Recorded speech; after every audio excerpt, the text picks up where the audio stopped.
नमस्कार साथियों। तो आज हम लेंगे प्रैक्टिस सेट 5वां, जो कि आपके आगामी यूपी पेट के लिए बहुत ही लाभदायक है। इसमें आपको GK, GS, general awareness, current affair ये सब क्वेश्चन इंक्लूड है। तो चलिए हम पहला क्वेश्चन पढ़ते हैं। तो आपका पहला क्वेश्चन है कि हड़प्पा सभ्यता संबंधित है। तो हड़प्पा सभ्यता किससे संबंधित है? कांस्य युग से संबंधित है। किससे? कांस्य युग से संबंधित है। चलिए दूसरे क्वेश्चन की ओर। निम्न में से कौन सा बेमेल है, यानी कि इसमें से कौन सा मैच नहीं है? तो पहला इलाहाबाद की संधि, ये सही है कि 1765 में हुआ था, ये आपका सही है। मैंगलोर की संधि, ये भी आपका क्या है? सही है, 1784 में ये भी हुआ था। एका आंदोलन, यहाँ लिखे 1919 से लेकर 20 तक है। तो आपका जो एका आंदोलन है ये हुआ था 1920 से लेकर 1921 के बीच में हुआ था। तो यही आपका क्या हो रहा है? गलत हो रहा है। और नेटू मैरिज एक्ट 1872 में आया था, ये भी सही है। तो इस प्रकार से आपका क्या हो जाएगा? ऑप्शन सी बिल्कुल सही आपका आंसर होगा। एक बार फिर से सुन लीजिए। इलाहाबाद की संधि 1765 में सही है। मैंगलोर की संधि ये भी 1784 में सही है। लेकिन एका आंदोलन 1920 से लेकर 21 के बीच में हुआ था। ठीक है, ये क्या था कि एक आंदोलन 1921 से 22 में अवध के किसानों के द्वारा चलाया गया आंदोलन था। ठीक है ना। और इस आंदोलन का नेतृत्व मदारी पासी ने किया था। और जो आपका नेटू मैरिज एक्ट है ये 1872 में हुआ था। चलिए अगले क्वेश्चन की ओर। कौटिल्य के अर्थशास्त्र में किस पहलू पर प्रकाश डाला गया है? तो किस पहलू पर प्रकाश डाला गया है? राजनीतिक नीतियों पर। यानी कि देखिए, अर्थशास्त्र कह रहा है, ऐसा लगता है कि इकोनॉमी से संबंधित होगा, लेकिन किससे संबंधित है? राजनीतिक नीतियों संबंधित है।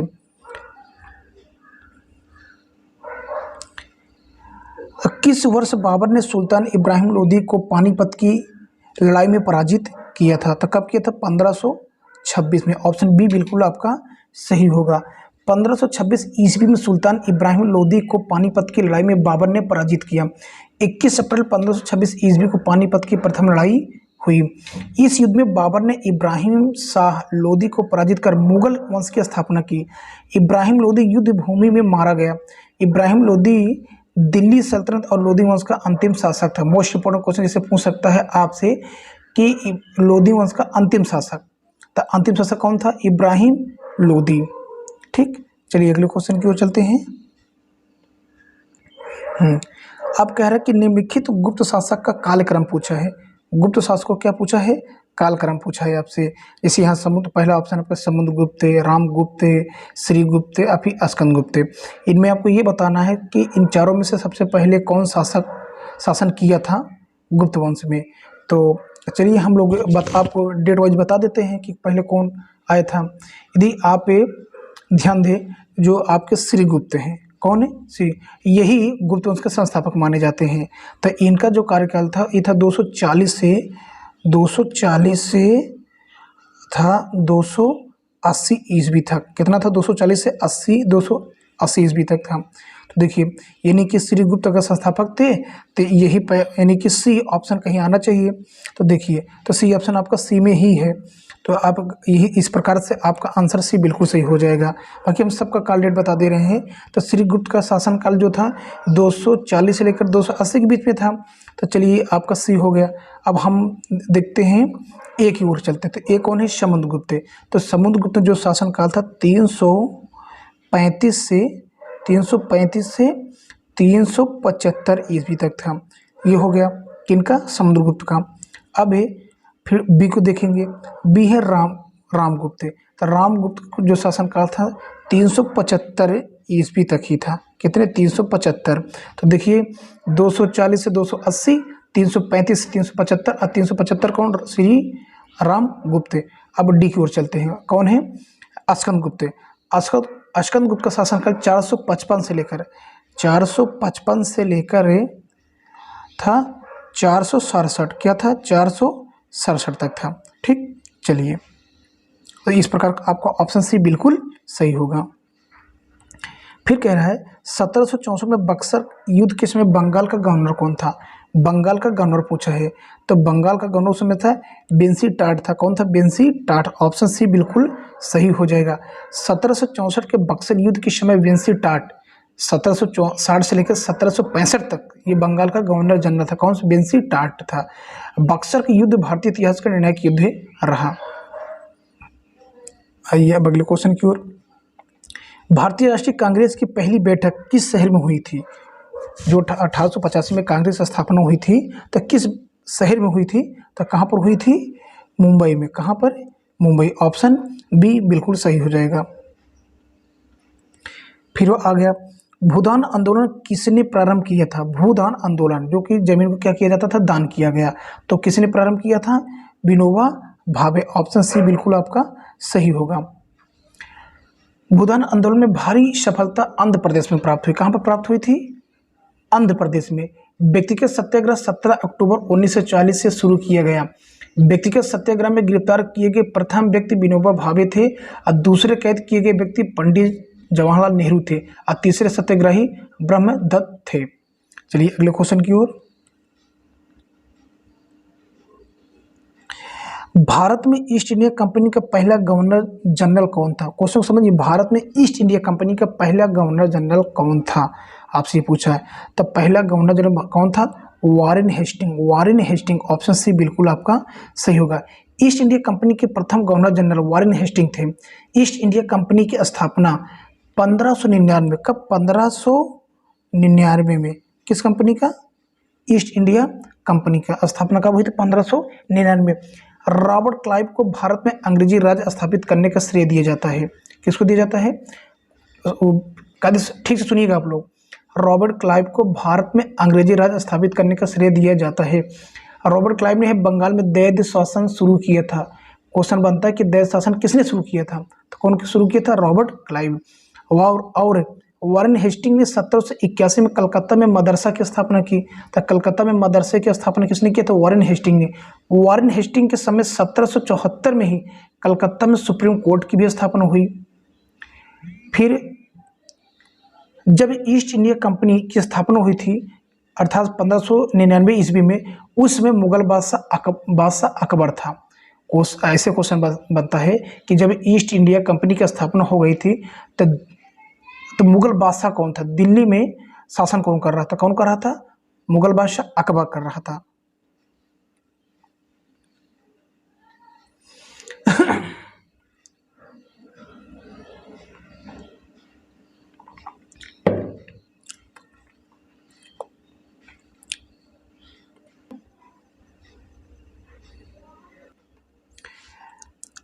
निम्नलिखित में से कौन सा समुद्री बंदरगाह और तेल परिष्करण केंद्र दोनों हैं? तो ये आपका ऑप्शन हो जाएगा मैंगलोर। ऑप्शन डी आपका बिल्कुल सही होगा। हल्दी और विशाखापत्तनम ये दोनों आपके क्या हैं? समुद्री बंदरगाह भी है और तेल परिष्करण का केंद्र भी है। चलिए अगले क्वेश्चन की ओर। भारतीय पर्यटन के स्वर्ण त्रिभुज में सम्मिलित शहर पूछ रहा है। स्वर्ण त्रिभुज में कौन कौन सा शहर सम्मिलित है ये आपसे पूछ रहा है। तो कौन कौन सम्मिलित है? आगरा, दिल्ली, जयपुर। ऑप्शन ए आपका बिल्कुल सही हो जाएगा।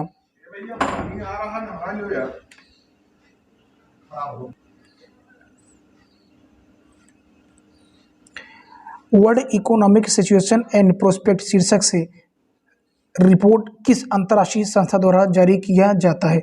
World economic situation and prospect शीर्षक से रिपोर्ट किस अंतर्राष्ट्रीय संस्था द्वारा जारी किया जाता है? तो कौन सा संस्था है? संयुक्त राष्ट्र है। कौन सा? यूनाइटेड नेशन है। World economic situation and prospect शीर्षक से रिपोर्ट संयुक्त राष्ट्र द्वारा जारी किया जाता है। वर्ल्ड इकोनॉमिक आउटलुक नामक रिपोर्ट अंतर्राष्ट्रीय मुद्रा कोष द्वारा जारी किया जाता है और ग्लोबल इकोनॉमिक्स प्रोस्पेक्ट नामक रिपोर्ट विश्व बैंक द्वारा जारी किया जाता है।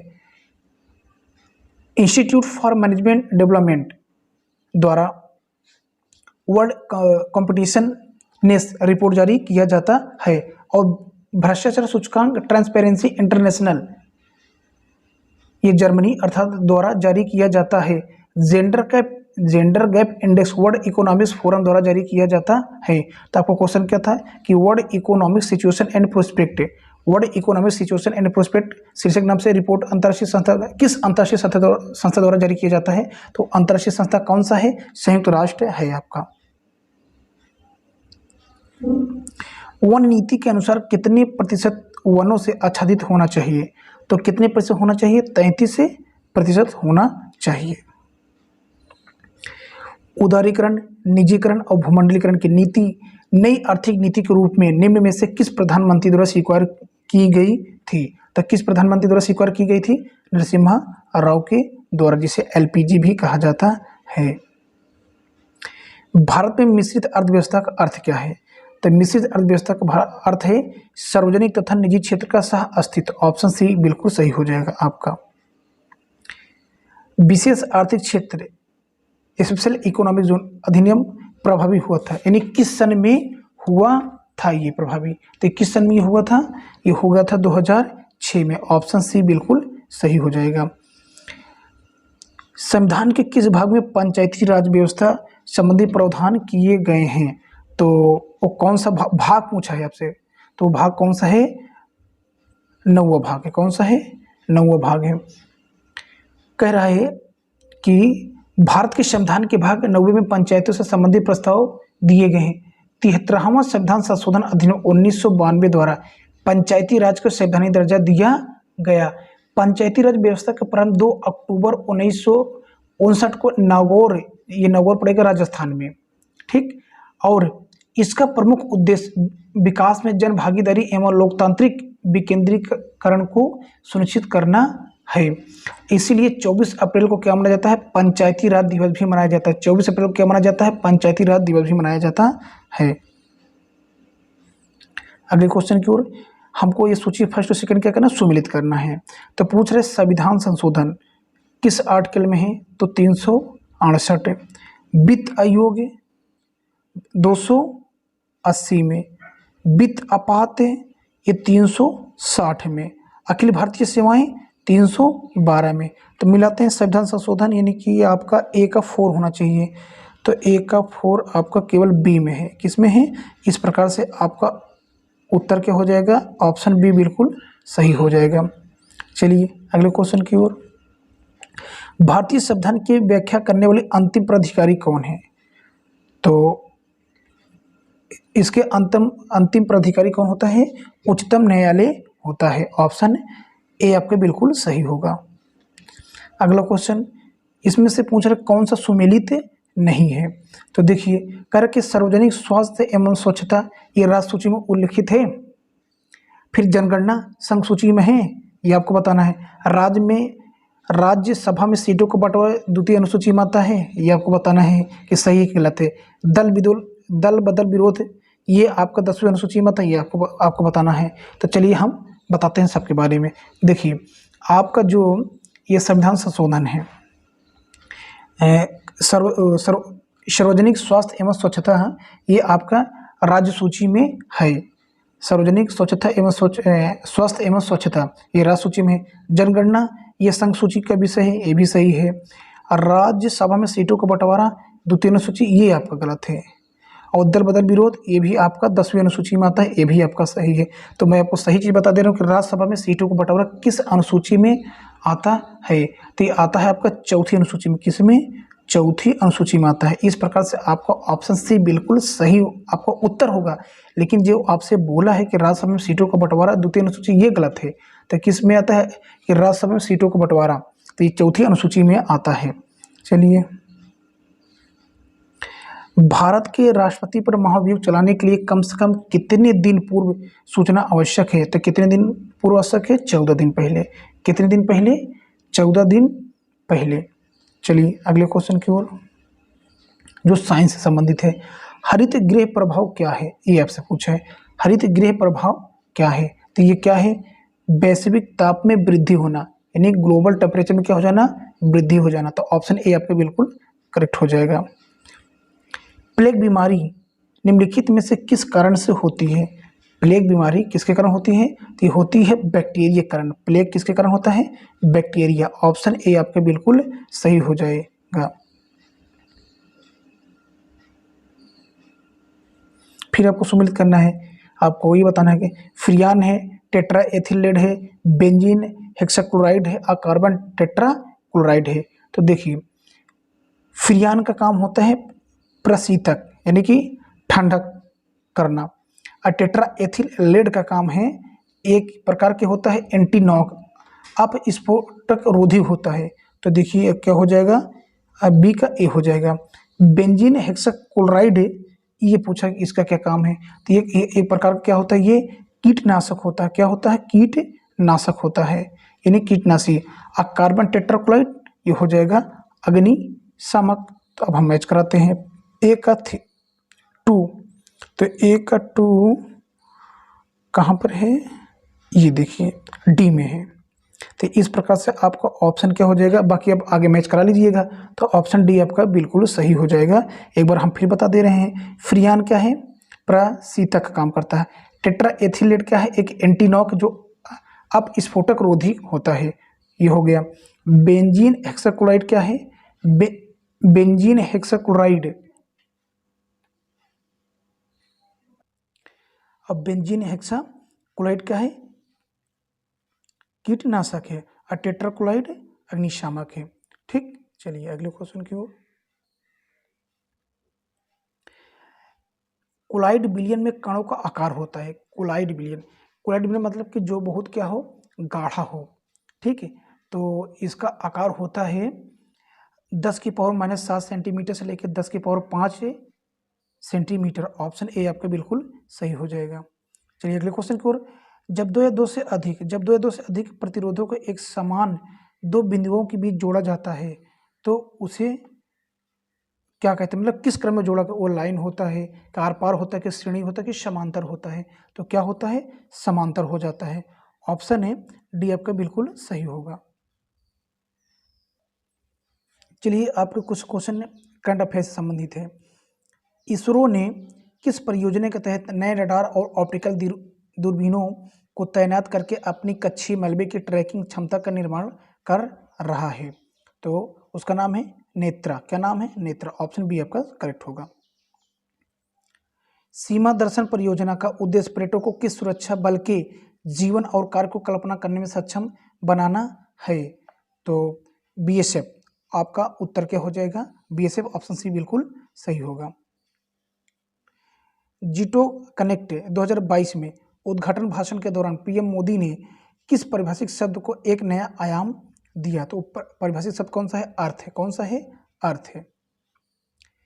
कौन सी राज्य सरकार ई अधिगम योजना शुरू करने के लिए तैयार है, जो छात्रों को ऑनलाइन शिक्षा के लिए टैबलेट कंप्यूटर प्रदान करेगी? तो कौन सी सरकार है, हरियाणा सरकार। ऑप्शन बी बिल्कुल सही हो जाएगा आपका। पहला खेलो इंडिया नेशनल रैंकिंग महिला तीरंदाजी टूर्नामेंट किस शहर में आयोजित किया गया है? तो कहाँ ये आयोजित किया गया है, जमशेदपुर में। ऑप्शन बी आपका बिल्कुल सही होगा। रक्षा मंत्रालय ने कहाँ पर डेफ कनेक्ट 2.0 का आयोजन किया? तो कहाँ पर आयोजन किया, नई दिल्ली। ऑप्शन सी आपका बिल्कुल सही होगा। डीआरडीओ द्वारा सतह से सतह पर मार करने वाला अंतर्महाद्वीपीय मिसाइल अग्नि 5 का सफल परीक्षण किया। इसकी मारक क्षमता कितनी है? तो इसकी मारक क्षमता कितनी है, 5000 किलोमीटर। ऑप्शन सी आपका बिल्कुल सही होगा। अपने स्वदेशी अंतरिक्ष रॉकेट नूरी के सफल परीक्षण किस देश ने किया? तो कौन सा देश किया, दक्षिण कोरिया ने। ऑप्शन ए आपका बिल्कुल सही होगा। भारतीय क्रिकेट टीम का नया कोच किसे नियुक्त किया गया? राहुल द्रविड़ को। सरकार ने अर्थात केंद्र सरकार ने किस तिथि को जनजातीय गौरव दिवस मनाने की घोषणा की है? तो 15 नवंबर को क्या मनाया जाएगा, जनजातीय गौरव दिवस है। अगला क्वेश्चन, परवेज मुशर्रफ की जीवन कथा in the line of fire के गुप्त लेखक कौन है? तो इसके लेखक कौन है, हुमायूं गौहर। ऑप्शन ए आपका बिल्कुल सही हो जाएगा। चलिए अगले क्वेश्चन की ओर। जंप बॉल शब्द निम्नलिखित में से किससे संबंधित है? जंप बॉल, तो ये किससे संबंधित है, जंप बॉल? बेसबॉल है, नेट बॉल है, बास्केटबॉल है और सॉफ्ट बॉल है। तो ये किससे संबंधित है, बास्केटबॉल से। ऑप्शन सी बिल्कुल आपका सही हो जाएगा, जंप बॉल। नेपाल की पहली महिला राष्ट्रपति कौन थी? तो नेपाल की पहली महिला राष्ट्रपति कौन थी, विद्या देवी भंडारी। ऑप्शन बी आपका बिल्कुल सही हो जाएगा। फिर कह रहा कि डॉक्टर सलीम मोहिउद्दीन अली अब्दुल किसके लिए प्रसिद्ध थे? डॉक्टर सलीम मोइनुद्दीन अली अब्दुल किसके लिए प्रसिद्ध थे? तो ये प्रसिद्ध थे, पक्षी वैज्ञानिक थे। क्या थे? पक्षी वैज्ञानिक। ऑप्शन ए आपका बिल्कुल सही हो जाएगा। मोहिनीअट्टम नृत्य मूल रूप से विकसित हुआ आंध्र प्रदेश में, केरल में, तमिलनाडु में, उड़ीसा में। तो कहाँ पे विकसित हुआ? केरल में। ऑप्शन बी आपका बिल्कुल सही होगा। कारगिल विजय दिवस कब मनाया जाता है? 26 जुलाई को मनाया जाता है। तानसेन सम्मान किस राज्य सरकार ने शुरू किया है? तो किस राज्य सरकार ने शुरू किया है? मध्य प्रदेश ने। नेताजी सुभाष राष्ट्रीय खेल संस्थान कहाँ पर है? नेताजी सुभाष राष्ट्रीय खेल संस्थान कहाँ पर है? ये है पटियाला, पंजाब में।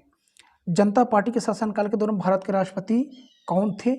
ये आपसे भारत राष्ट्रपति पूछा है। क्या पूछा है? राष्ट्रपति। तो कौन थे? नीलम संजीव रेड्डी। नीलम संजीव रेड्डी थे।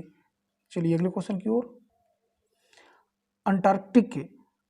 अंटार्कटिक की खोज किसके द्वारा की गई? मतलब भारतीय, अमेरिकी, ऑस्ट्रेलियाई, फ्रांसीसी। तो कौन किया था? अमेरिका ने किया था। कौन किया था? अमेरिकी लोगों ने किया था। ठीक, तो इस प्रकार से मैंने आप लोगों को जीके, जीएस, करंट अफेयर और जनरल अवेयरनेस को कुछ क्वेश्चन अटेम्प्ट करा दिए हैं। तो साथी इसको आप पे पढ़िए और तैयार करके जाइए। आपके लिए बहुत ही ज़्यादा ही क्या होने वाला है? फायदेमंद होने वाला है। थैंक यू साथियों।